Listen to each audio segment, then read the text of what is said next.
All right. Matt Verderame with me. It's always good to talk to you, especially on this day, the day after week one wraps up. Thank you for being here, Jarrett Bailey, with you as always. This is the pump fake. There's a lot to get into. We'll get into that rocket propelled grenade of a Steelers Bengals game.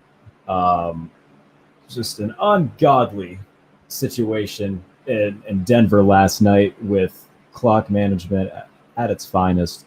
How you doing? I'm good. I'm a little tired. Last couple of days been a lot of work, but I enjoyed the games. I bet if you're in Denver, you want to throw yourself out a window on Monday. But otherwise, good. We'll start with your Chiefs, though. You and I talked in a space about the Cardinals Chiefs game. I think we were both kind of on the same page. We thought, the Chiefs would put up points. I think we thought it would be a lot closer than what it was. What happened to Arizona, first of all? And look, man, you said it all off season. For anybody that would listen, is that the Chiefs are still probably the second best team in football, and everybody, including yours truly, was like, "All right, well, we'll see." We saw from every every standpoint they looked pretty okay. They have Patrick Mahomes, Andy Reid, and a great offensive line. They're going to score a lot of points. People put way too much stock into all this other stuff. They just do. Like it matters that Tyreek Hill's not there, but it doesn't matter. Like it matters, and it will matter at times, but they're going to move the ball regardless, and that's what they did. They went up and down the field. Arizona, listen, let's call it what it is too. Arizona's defense is not good. They're missing a few guys. Okay, so that's also got to be factored in. But do I think it would have mattered if Antonio Hamilton and J.J. Watt had played? No, I don't. I don't think it would have mattered. So, I mean, look, they still have Kelsey, who went for over 100 yards. They ran the ball for 4.7 yards an attempt and over 120 yards. Mahomes was 30 of 39 for 360 and 5 touchdowns. And it was easy for them. And if they didn't pull their guys in the fourth quarter, they could have scored 60. So, I mean, look, they're at least probably high 50s. But they were dominant. They did everything you could have wanted to see out of an offense. And then defensively, until garbage time, they gave up 7 points. So they played very, very well. You couldn't have asked more of either side. Yeah, Patrick Mahomes was in peak Patrick Mahomes form. I saw in the month of September he hasn't lost, if I'm not mistaken. He's lost once. He's never lost once. He lost last year in Baltimore. He's never lost an opening day game. Okay. And I believe he's been nearly this will be his 5th year as a starter. In 5 opening day games, he's 5-0, and I think he's thrown 18 touchdowns with no picks. And 0 picks. Okay, that's the stat that I saw. So you don't want to play them on opening day. Yeah. Like that, I mean, and look, some of that is Mahomes, some of that's also Andy. Like some of that is just they are so prepared out of the gate. It's the same reason. Like they were talking during their pressers on Monday that they've been preparing for this Chargers game since August. Like they get themselves very. If you look at their records in September, since about 2016, in fact, since 2016, so starting in 2017, they've lost 1 game in September. They don't lose. They're always prepared, and they just come out and they just rifle through these games, and they start out pretty well in Arizona. We could foreshadow a little bit too as well. Game Thursday night, Chiefs-Chargers kicking off the era of the NFL on Prime Video with Al Michaels and Kirk Herbstreit. It's going to be a fun game. Both teams looked very in tune offensively. Justin Herbert was on one himself. The Chargers beating the Las Vegas Raiders. That's going to be a fun one to kick off. This kind of new era of Thursday night football. Both teams. Herbert looked fantastic. He was spreading the ball around. Keenan Allen did get a little bit dinged up. Not sure about his status. I don't know if you know. He's very unlikely to play on Thursday. No, there you go. I'm assuming that you expect Kansas City to win this game, but in terms of what could go down, what do you think's gonna? I don't know that I expect them to win. Look, I'm gonna pick them to win by a field goal. I mean, I think that's about right. Look, if this game was in LA, I might go the other way. I think it's a very interesting game. I think McDuffie being out for the Chiefs for the next month hurts, but they actually drafted this kid in the 7th round, Jalen Watson, who's played really, really well and who played really well in the second half of Arizona. So he'll play plenty. I think they'll be okay there unless they get another injury at corner. But Keenan Allen being out is a real difference maker, obviously. Like, without him, I think if you're the Chiefs, you just double Mike Williams and basically say, beat us anywhere else. Beat us. And if Austin Eckler has 10 catches for 80 yards, who cares? Beat us anywhere else, and on third down, try to choke Eckler off with the linebackers, maybe even bring up a safety. That's not easy. They have a great offensive line. Herbert's awesome. Eckler's great. Williams is great. Palmer's an up-and-coming guy. Carter had a good game for them as a start of the season in LA against the Raiders. But yeah, do I think the Chiefs are a better team? I think the Chiefs are a deeper team.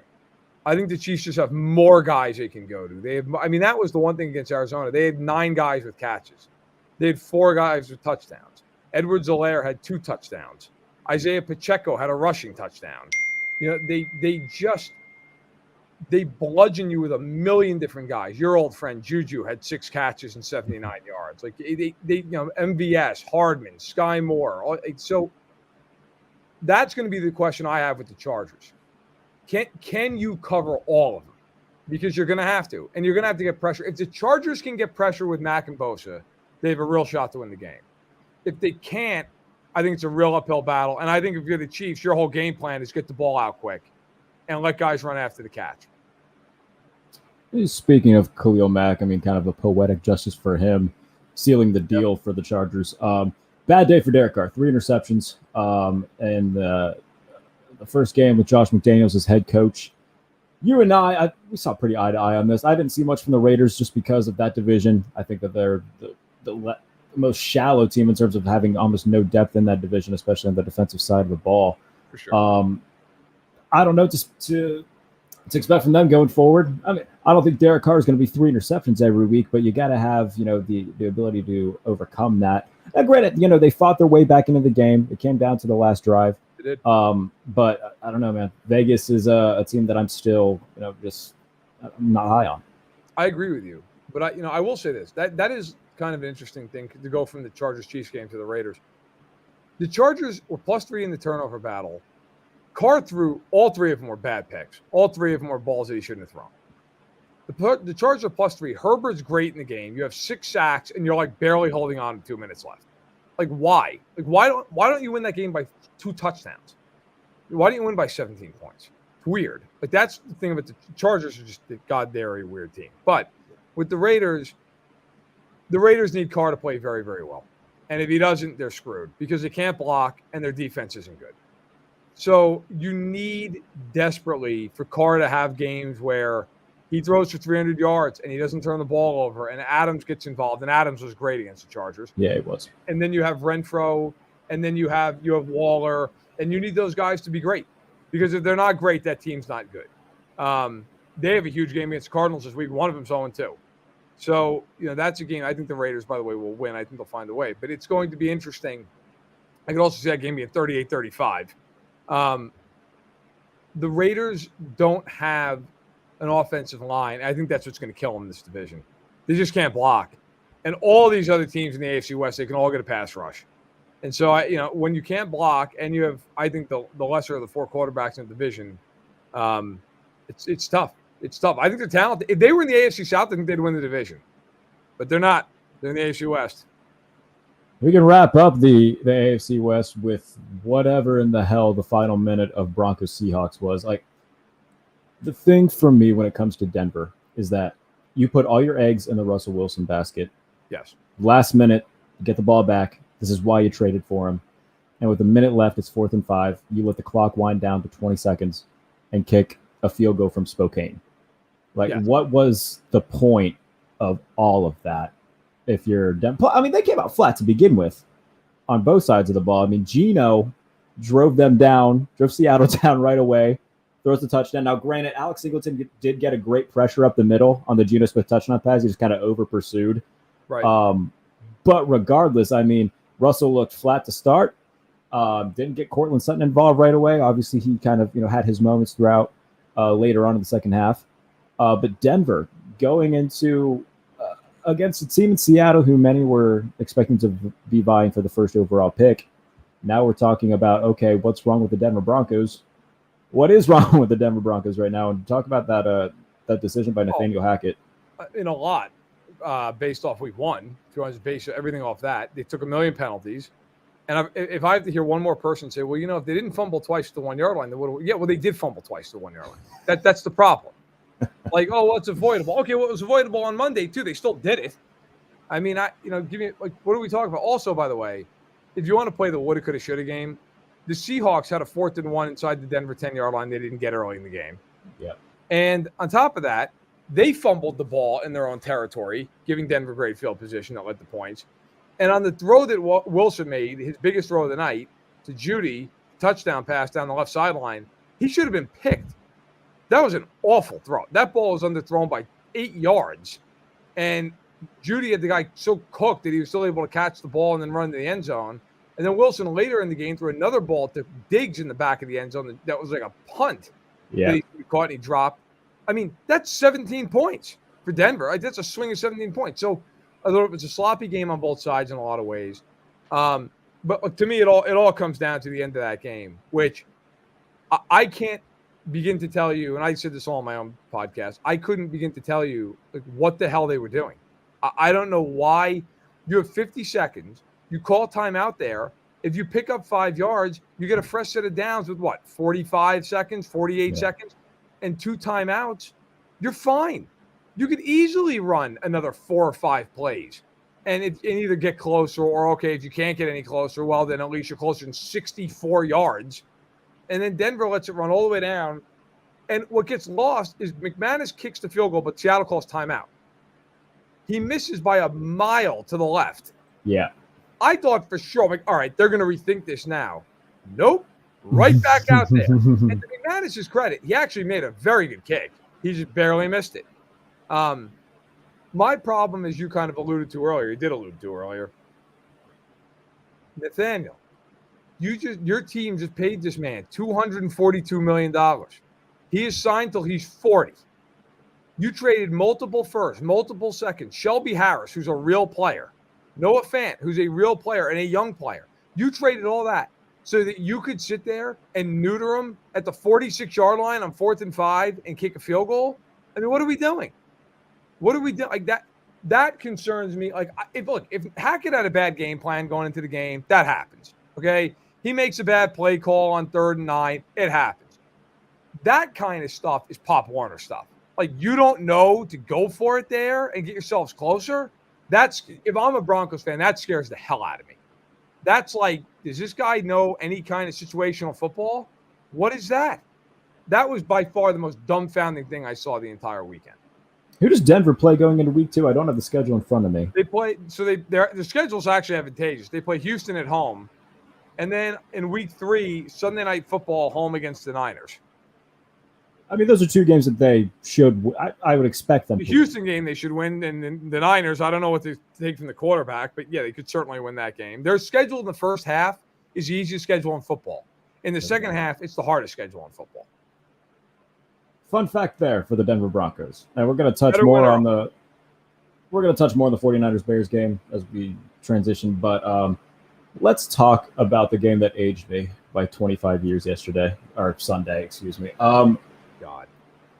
In terms of my life. Not to interrupt you, Hackett, according to Ryan O'Halloran, who covers the Denver Broncos for the Denver Post, they're doing a presser right now. Hackett, quote, "We definitely should have gone for it," end quote. No kidding.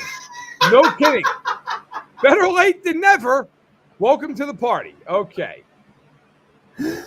At least he's now on board. I mean, what in the hell are you? Like, that is brutal. All right. That's bad. All right. So, in terms of my life as a Pittsburgh Steelers fan, that was the most insane thing I've ever watched. Like, obviously, the Super Bowl against Arizona was on a higher stage and it meant more. But in terms of just pure what in the actual hell is happening, that game's Minka Fitzpatrick, first of all, is a god among men for that defense right now. Yeah.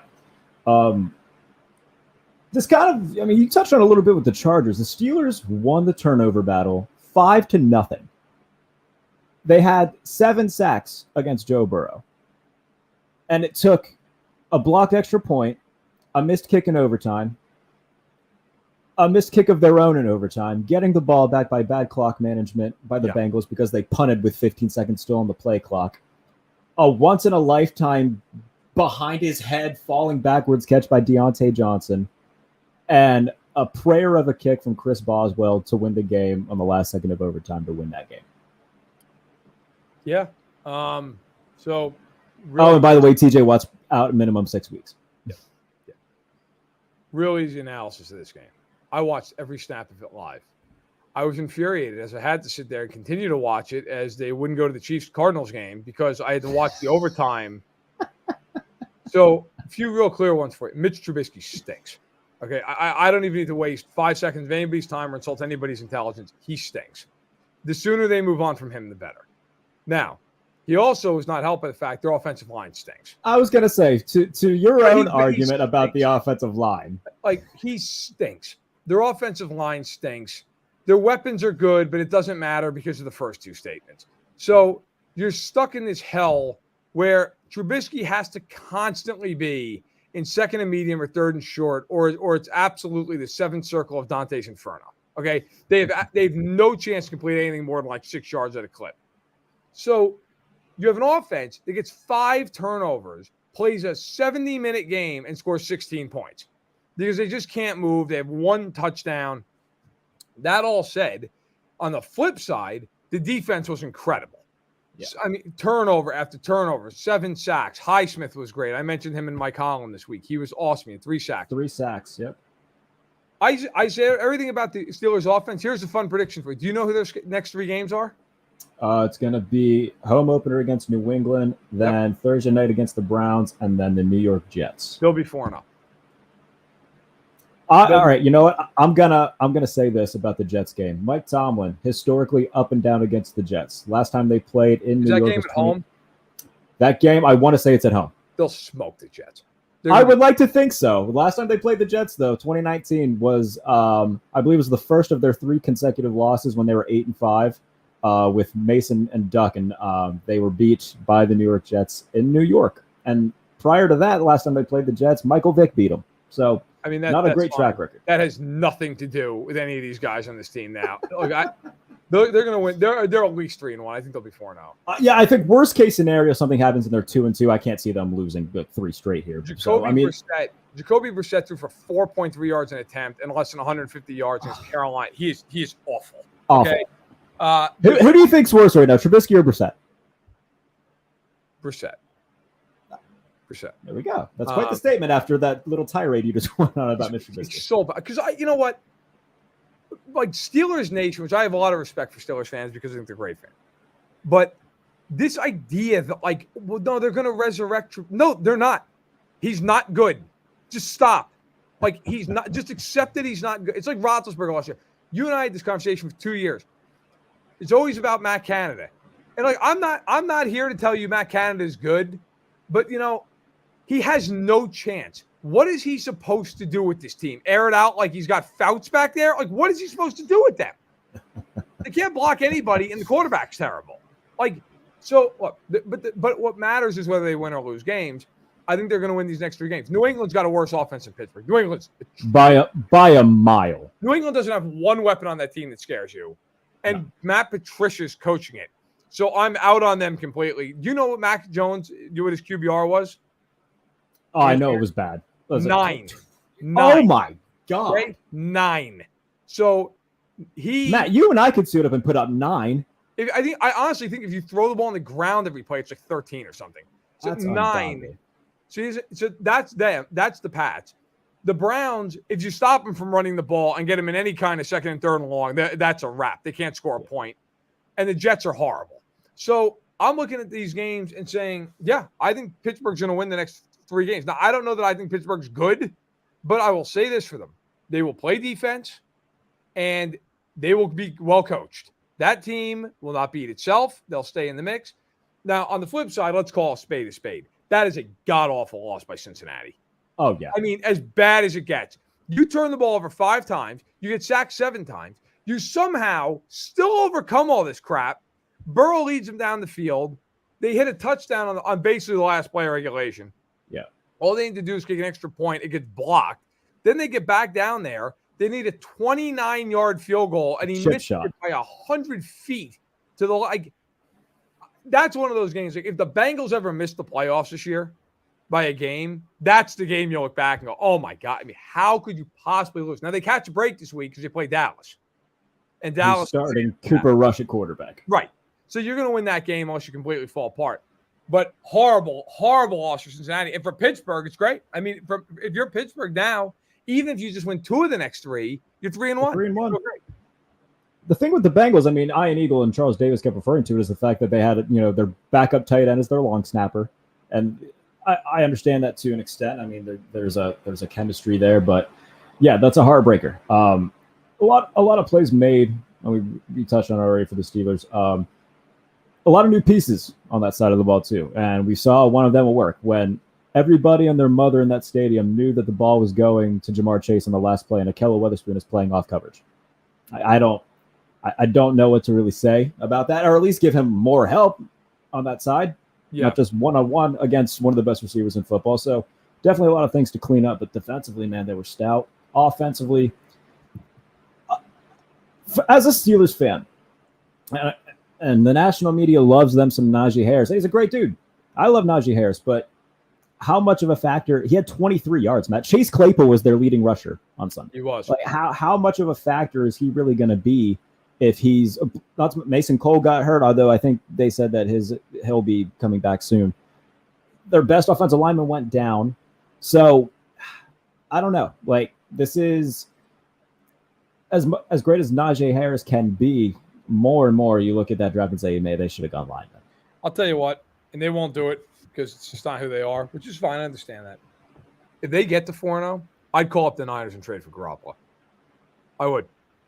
I'd put a real quarterback on that team. And go, you know what? We're 4-0 with a great defense. He's an actual NFL quarterback, and we're making the playoffs with him, and maybe even winning a game. Like, are they going to beat Buffalo? No. Are they going to beat Kansas City? No, probably not. But like, could they beat Baltimore in a playoff game with Garoppolo? Yeah, probably could.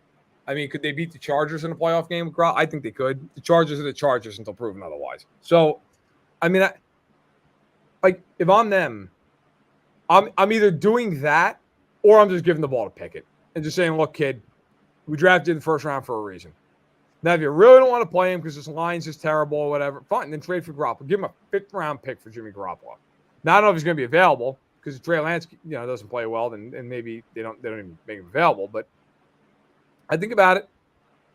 I just think if you're Pittsburgh, like, you're going to waste this defense and this coaching on Mitch Trubisky going out there and throwing for 5 yards a clip. I mean, what good is that? It's a waste of everybody's time. I'm going to clip that. And I can't wait to tweet it for all these 49ers media and fans that follow me and just to get a hold of it. And it's going to be great. Can't wait. You know what? For somebody who was – Garoppolo wasn't obviously, as a Steelers fan, my first choice. It wasn't my last. Better than Trubisky. Now, I'm going to add real quick, too, with the Bengals game. This is about Cincinnati. Sure. Like, I know you had a backup long snapper in. That's not an excuse. Execute it. The Chiefs had Justin Reed kicking off and kicking extra points. And you know what they did? Everything right. Kicked the extra point right through the uprights. He was bombing touchbacks. They had a safety kicking for them. And it was like, that's fine. Didn't matter. The Bengals, you would assume they've had this guy take some snaps in practice. Like, what are you doing? I mean, that kind of stuff, the attention to detail, is so important in the NFL because this isn't baseball where if you blow some game in the 8th inning, all right, well, whatever, there's 161 more to go. In football, that could be the division. That could be the playoffs. Like, you don't know. I was shocked at how ill-prepared Cincinnati appeared to be with this long snapping situation. Staying in the AFC North, though, because Lamar Jackson looked good with his arm. One of the better passes of the weekend, in my opinion, to Devin Duvernay in the end zone for a touchdown, hit Rashad Bateman on a deep touchdown. Baltimore started off that game slow, finished it strong, 24-9 win over the Jets. If I'm not mistaken, did you pick Baltimore to win the division? I know you and I talked about this. I picked both Cincinnati and Baltimore to win 12 games and for Baltimore to win the division. Or Cincinnati to win the division. Cincinnati. Okay. Looking at that, I mean, I know it's the Jets. I know that, New York is in a state of flux as they usually are, but yes, Lamar's playing for that contract. His arm is clearly, continuing to progress. Baltimore, man, they could be a real player. I think Baltimore's really good. I felt that way all year. I think they're really underrated. They were very injured last year. I don't see, but I actually have a weird take about them with the Jets. I don't think they played well against the Jets at all. Yeah, it was a weird start. A very weird start. Everybody's going crazy because Lamar threw this deep ball to Bateman, and it's like, look, Bateman was open by 20 yards. Yeah, that's fair. Let's not come on. It's almost like there are certain guys in the league that the media loves to just go crazy. Like if any little thing happens, and it's like, look, there's a lot of stuff with Lamar to actually be like legitimately excited about and praise. Him throwing a deep ball to Rashad Bateman, who's open by his zip code's worth, is not like, who cares? Like, you don't think any other quarterback in football could have made that throw? I mean, of course they would have and could have. So, I did not like that the Ravens couldn't run the ball. I don't like that they're already hurt again. Kyle Fuller's now out for the year. Juwan James is out for the year. Kind of like David Bakhtiari in Green Bay. I'm worried about Stanley in Baltimore. Are these guys ever coming back? I mean, you're talking a long time now. A long time these guys have been hurt and with real serious injuries. I like Baltimore a lot. I will say this. I like Baltimore a lot in the regular season. Yeah. The playoffs are a whole nother deal with them because when you get in the playoffs, teams really hone in and they say, you're going to play the best of the best. And they're going to tell Baltimore every time, you're not running the ball. You're not running the ball. You're going to have to throw it to beat us. And I look at them and say, if you double Mark Andrews, then what? Where else you going? And don't tell me Rashad Bateman. Yeah. So it's the same reason I think the Colts in the playoffs will be one and done because they have Michael Pittman and nobody else.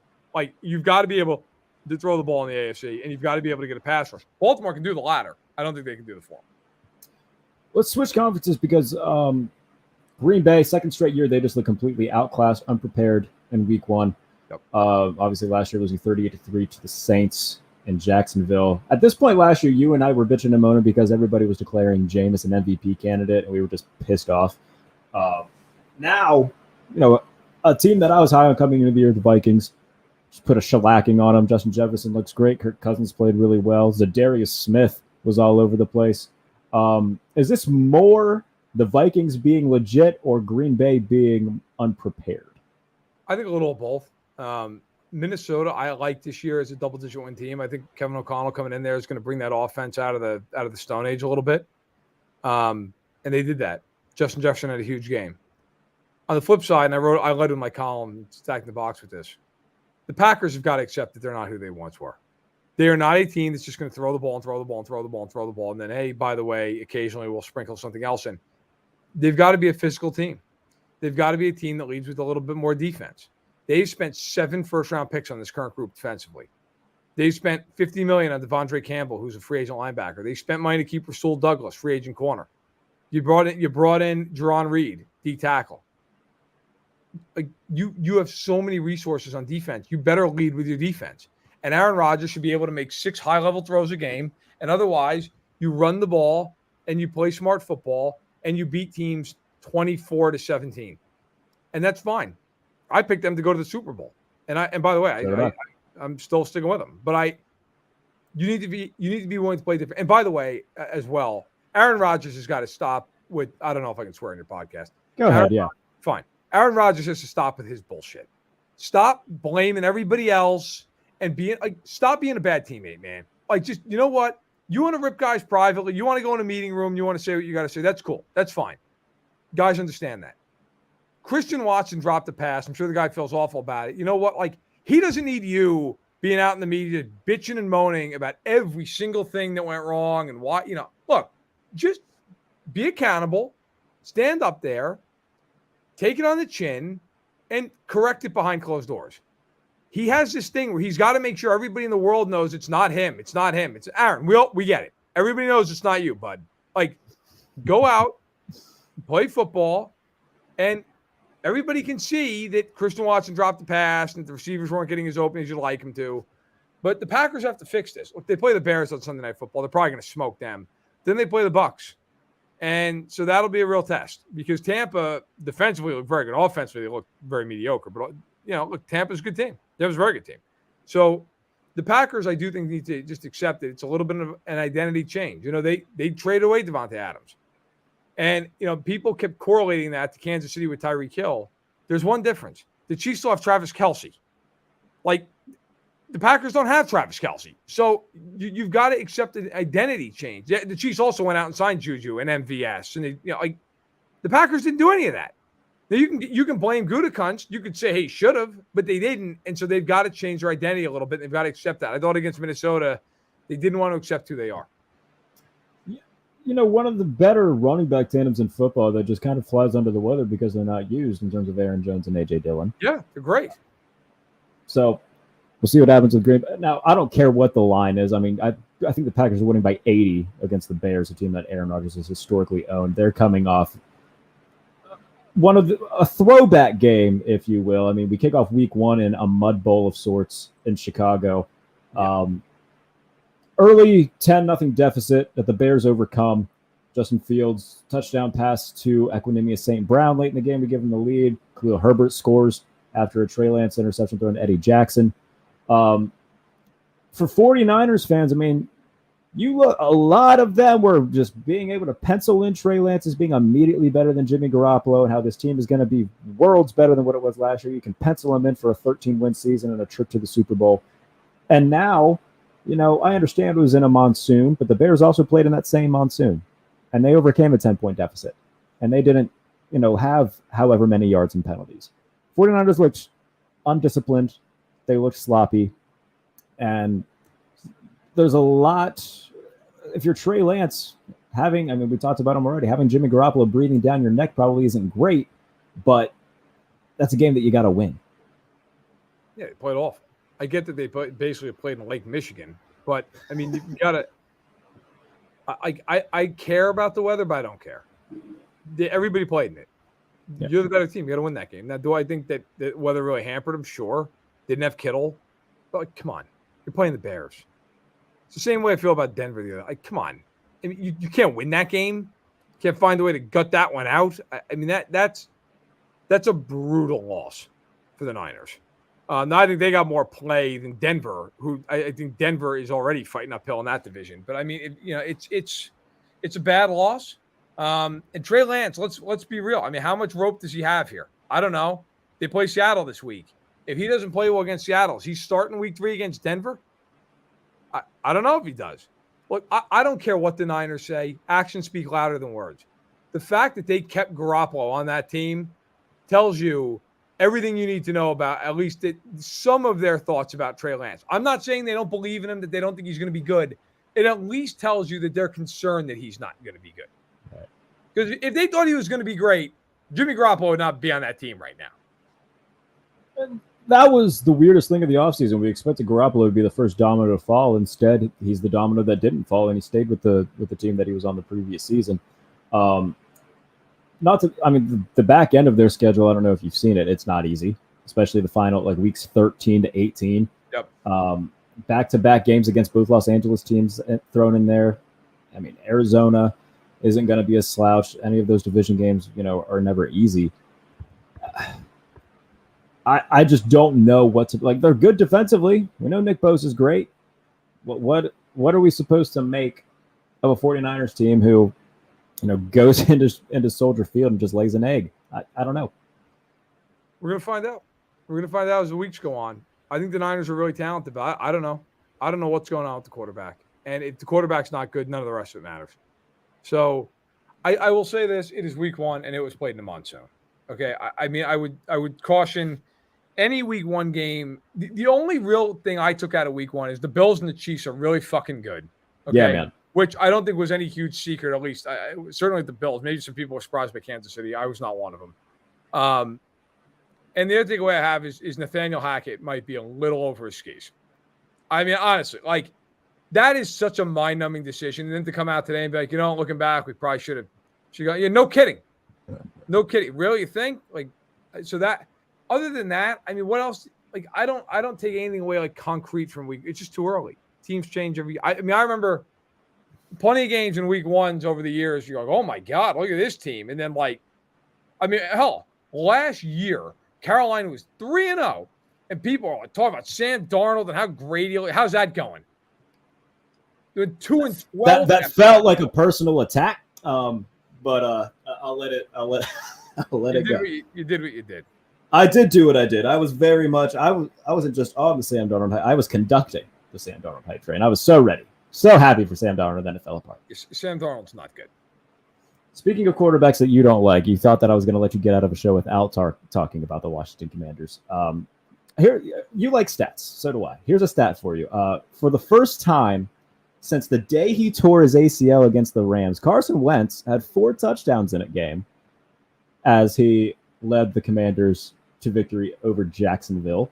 Jahan Dotson had a big game. I think that he's going to surprise a lot of people. Going to be kind of a sleeper for Offensive Rookie of the Year. I really enjoy him. Defensively, I don't know, man. I was high on the Commanders coming into the year. Carson threw two interceptions on back-to-back plays, and he was making me look like an idiot very briefly. We'll see. I'm still high on the Commanders, still high on Carson Wentz, and where this team seems to be going. Yeah, I'm not. I'm not giving you credit for winning against Jacksonville at home, but I don't know, man. Carson Wentz has a unique ability to make you think he can make a Pro Bowl and also think about benching him for the rest of his career on back-to-back plays. It's impressive. He's a guy. He's been on 3 teams for 3 years for a reason. Yeah, I know. They play Detroit this weekend in Detroit. They might win.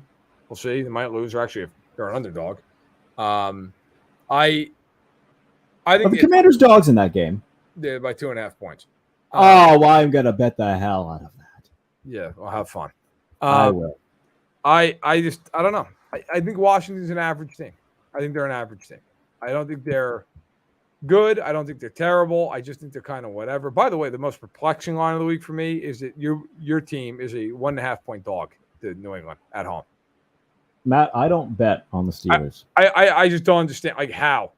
And I just finished my whole thing earlier about how I think Trubisky's awful. Has anyone watched New England this entire summer? I don't understand how anybody could possibly look at that and feel like, yeah, it's good. It's good. Let's take that. The only time I recall betting on the Steelers is when they played Tennessee 2020. Both teams were undefeated. I bet them to cover, then because I think that they were dogs in that game. I don't do it just because obviously I'd be betting with my heart. The fact that they're underdogs in that game is hilarious. Absolutely hilarious. What in the actual hell? But yeah, as far as Washington goes, yeah, man, I think they're going to win 7 or 8 games, which is better than my original prediction. But now that Cooper Rush is involved, I'll say 7 or 8 games. Yeah, I was going to say they get a game against Dallas that Cooper Rush is likely to start. So that definitely helps out their case. Eagles win in that division as well. They kind of made it closer than it needed to be. Yep. We'll see with Detroit. There's not another team, I don't think, that outside of being a Steelers fan. I'm rooting hard for the Lions, man. Rooting hard for them. They played strong, especially to be able to mount the comeback in the first place. You take away a tipped pick 6, it's a different game. Yeah, listen, Detroit's fun. I like Dan Campbell, not just because he's a character. I honestly think he's a good coach, and I like what they're trying to build. They need a quarterback, and they need more defensive help. And if they get those 2 things, it could be really interesting in a year or 2. Matt Verderame, what do you got going on this week? Too much. I have, let's see, Stack the Box. The podcast went up today. It's on YouTube. You check it out, Stack the Box, the channel, or just on iTunes, Spotify, whatever you listen to. I have my quarterback rankings coming out tomorrow morning. Every Wednesday during the season, I have my power rankings out today. Check that out on fanside.com or on Twitter. I have my NFL picks coming out on Thursday. And then I don't know if anybody listening to this is a Chiefs fan, but I also, while I do national stuff for Fanside, they also asked me to moonlight as a kind of a little bit of a Chiefs insider, specific to them on the side. And so I will be doing plenty of Arrowhead Addict stuff, which you can check out on the Arrowhead Addict YouTube page as we close in on Thursday Night Football with the Chiefs and the Chargers on Amazon. I always love talking to you, buddy. I always appreciate you giving me time. Even if I take up 6 minutes of it talking about Carson Wentz every time that you bless me with your presence. It's a necessary evil. All right, buddy. Take care. Do this soon. Looking forward to seeing all the stuff that you do. Appreciate you. Thanks a lot, man. Take care. All right, buddy. That is my good buddy, Matt Verderame, Fansided. Obviously a crazy week. Crazy week to kick off the year. And it's been a lot of fun. as we go into week 2, Chiefs Chargers. That's going to be a great game. That's going to be fun. If we're lucky, if we've learned anything, by the way, from week 1, it's to bet the under. A lot of like lower scoring games and games that we expected to be, more shootout like. And the only one that Chiefs Cardinals has a lot of points, but it was very one sided. So looking forward to seeing how that all plays out and seeing where this goes as the NFL season continues to roll along. Excited, man. Very excited. So what we're going to do, get out of here. Power rankings coming later on in the night on Twitter. So follow along for that. Best bets, 10-6 against the spread this week on Tally Sites. So keep up with that as well. All of this on Twitter at JBaileyNFL. Follow me there. Looking forward to week 2. Looking forward to Chargers Chiefs. We get it in 2 days, and then a good week 2 slate of games. We'll be back later on in the week, on Thursday actually, to give updated power rankings if you miss it on Twitter. And then preview week 2. Yeah, it's going to be a lot of fun. So I'll give you the best bets on Thursday as we go into Sunday. Thank you, everybody, for tuning in, however you're listening and or watching. This is the Pump Fake, part of the Believe Network. See you Thursday as we preview Chiefs Chargers and get into what's going to be a fun slate of games for week 2.